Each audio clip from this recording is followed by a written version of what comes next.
Good morning.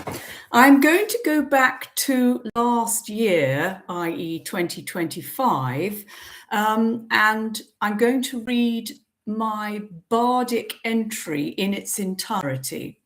So just to explain, people who have watched my videos before may well be aware of at least part of what I'm about to say, but who cares? About a year ago, various friends recommended that I went in for Glastonbury's annual Choose a New Bard contest. And what happens is each year the contestants get given a specific word or theme, and with that they have to create a presentation of some kind. Some people actually do it as a presentation with sort of, pictures and things like that. A lot of people do it as dramatic or a musical form of entertainment. And I opted to do the latter. So what we were given as our inspiration was hieros gamos, and that is the Greek term for the sacred marriage.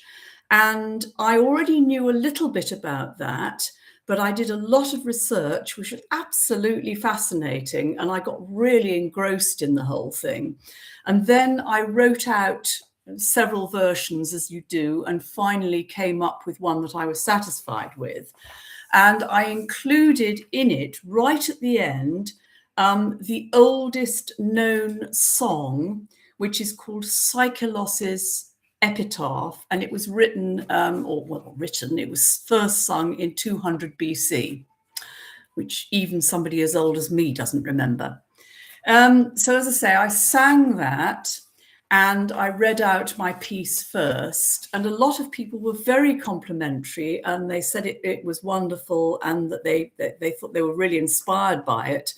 And I'm really pleased about that. That made me very happy.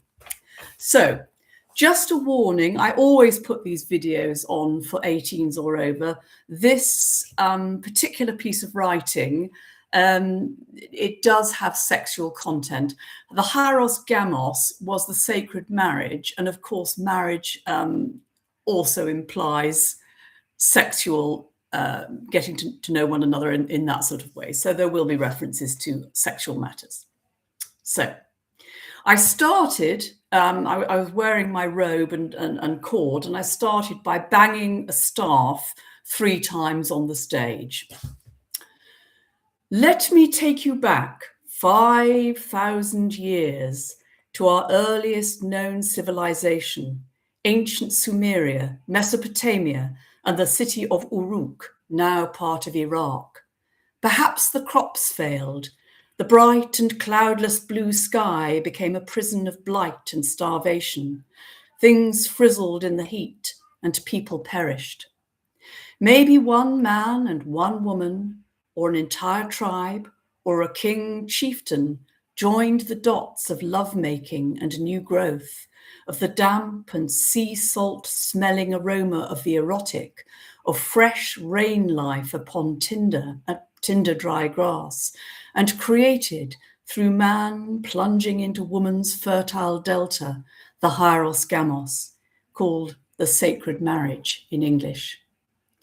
Let us move away from Uruk and flitter across Homer's wine-dark sea to the island of Crete.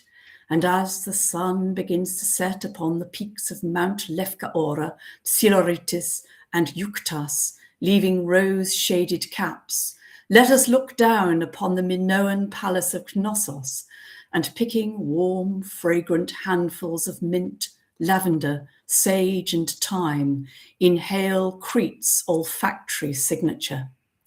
Let us hear through the flexing of the 2 rivers' taut and muscular currents, the endless leg-rubbing rampancy of cicadas, the loud roars and sobbing laments of the Minotaur, imprisoned in his noisome labyrinth, deep within the palace, crunching on human bones, his deformed body punishment for a mother's starkly unnatural coupling. Let us settle in our perch amongst the sun-baked grey-green and dry-blooded rocks of Mount Yuktas, overlooking Knossos' ancient stones, and see the torchlit procession swaying its way upon still, warm rocks, taking the finely dressed ritual actors who will enact the parts of goddess and priest-king, or god and priestess, to the marriage celebration. Let us imagine the exchange of fine gifts between two young people, hands damp with fear and excitement. Let us smell the fragrant incense and the background scents of wild herbs and goat dung as the lovers-to-be are purified and led to a cool stone room for their wedding feast. Let us imagine as deepening evening sun turns Triopatra's 3 peaks into a rose gold shawled maiden, the ritual preparation of wedding chamber and bed, the fragrant lavender and thyme, dried in Cretan heat and sprinkled lavishly, the jug of raki placed beside the bed, the sheet crisped clean in hot sun, taut and stiff, the appeals to gods and goddesses, now long consigned to legend, that fertility may spread from this secret ritual of lovemaking to the dying fields and the dust-dry sky. Let us see from a respectful distance the clumsy fumbling as laces are untied, garments shed, tanned and taut youthful skin revealed in all its allure. And let us move back, away, give them the privacy in which to enact this most ancient and instinctive of rituals, whilst also being aware that the unheard cries, the spasming and heat of eager bodies, the plunging and release will unstopper the jug of drought and allow rain once more to cascade upon the contours of this hot and mountainous landscape. Let us reflect upon the reality that this powerful body and spirit magic still has its place in Western mystery traditions' high rituals, when working remotely with the land or helping to balance that which is unbalanced or disordered. Let us celebrate, as those ancient Cretans did so long ago, the union of other opposites, east and west, light and dark, conscious and unconscious, spirit and matter, which are an integral part of the hieros gamos, and understand that by assuming the mantle of divine or semi-divine beings, as we are trained to do in ritual magic, both earthly desire and the realm of the gods, the divine, the infinite reaches of power, can be achieved via a union which is far bigger and more powerful than the humans who so briefly ensoul divine beings.